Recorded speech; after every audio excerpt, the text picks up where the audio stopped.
Assalamualaikum warahmatullahi wabarakatuh. Welcome to back my YouTube channel. Balik lagi di Fitria YouTube.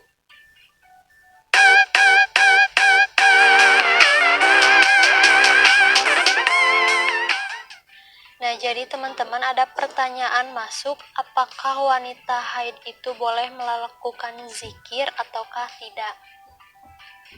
Nah, sebelum masuk dulu ke jawabannya atau apakah boleh ataukah tidak, kita akan membahas dulu tentang larangan-larangan wanita haid.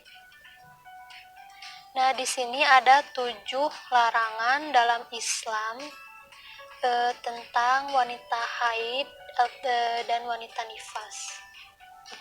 Yang pertama adalah sholat. Rasulullah Shallallahu Alaihi Wasallam bersabda kepada istrinya Aisyah, ia mengatakan, jika haid datang, maka tinggalkanlah sholat. Bukhari Muslim. Suatu hari datanglah seorang wanita dan bertanya kepada Aisyah, apakah salah seorang dari kami wajib mengqadha sholatnya ketika selesai haid atau sesudah suci? Kemudian istri Nabi pun bertanya, apakah engkau wanita hururiyah? Kami dulunya haid di masa Nabi Shallallahu Alaihi Wasallam dan kami tidak diperintahkan untuk melakukan qadha sholat ya. Nah, yang kedua adalah puasa. Jadi puasa itu tidak diperbolehkan untuk wanita haid dan wanita nifas. Jadi para ulama mengatakan bahwasannya wanita haid tidak diperbolehkan untuk berpuasa, namun diwajibkan untuk mengqadha setelah selesai haidnya. Semisalkan kayak puasa Ramadan gitu. Nah, wajib untuk mengqadhanya. Untuk wanita nifas pun sama seperti itu. Nah, yang ketiga adalah wanita tidak diperbolehkan untuk tawaf. Tawaf adalah mengelilingi Ka'bah di Masjidil Haram sebanyak 7 putaran. Rasulullah Shallallahu Alaihi Wasallam bersabda kepada istrinya, ketika sedang melakukan haji tetapi haid itu datang, kerjakanlah apa yang sedang dikerjakan ketika sedang berhaji, tetapi jangan tawaf.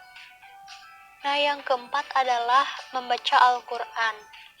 Rasulullah Shallallahu Alaihi Wasallam bersabda bahwasannya tidak diperbolehkan untuk membaca Al-Quran, baik itu wanita junub ataupun wanita haid. Di antaranya adalah Syekh Saleh Al-Fauzan bin Abdullah Al-Fauzan. Ia mengatakan bahwasannya wanita yang sedang haid ataupun nifas itu tidak diperbolehkan untuk membaca Al-Quran. Nah, ada pula beberapa ulama yang berpendapat lain dari yang tadi gitu. Jadi ya beberapa ulama berselisih pendapat tentang masalah ini. Nah, jadi ada beberapa ulama juga yang mengatakan bahwasannya membaca Al-Quran itu boleh, hanya saja ketika kita sedang melakukan hafalan, itu yang pertama. Dan yang kedua, ketika kita sedang melakukan ujian Al-Quran gitu, membaca Al-Quran. Nah, itu pun harus menggunakan penghalang gitu ya, kayak kain ataupun apa gitu, kita harus menggunakan penghalangnya. Lain halnya dengan Abu Hanifah, Asy-Syafi'i dan Ahmad. Mereka mengatakan bahwasanya wanita haid itu diperbolehkan untuk berzikir. Nah, ini yang tadi pertanyaan tadi. Yang kelima, berhubungan badan.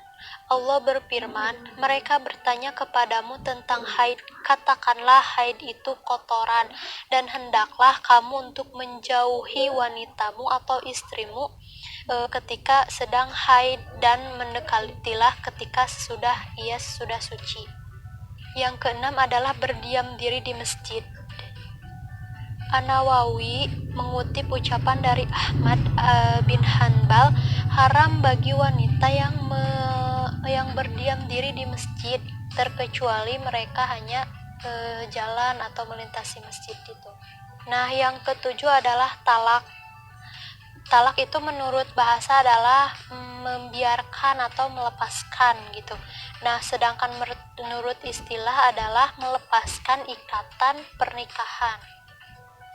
Nah, jadi maksudnya di sini pertanyaannya balik lagi ke yang tadi, apakah wanita haid boleh melakukan zikir? Nah, yang tadi saya sudah jelaskan dari An-Nawawi, Ahmad dan Abu Hanifah bahwasanya wanita haid itu boleh melakukan zikir. Nah, itu yang paling pentingnya sih, wanita haid itu kan tidak boleh sholat, tidak boleh juga membaca Al-Quran.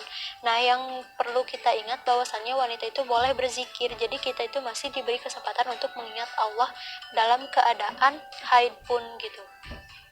Nah, segitu aja videonya. Jangan lupa untuk klik dulu tombol subscribe-nya, like-nya, komennya, dan share juga ke teman-teman kalian. Semoga bermanfaat. Waalaikumsalam warahmatullahi wabarakatuh.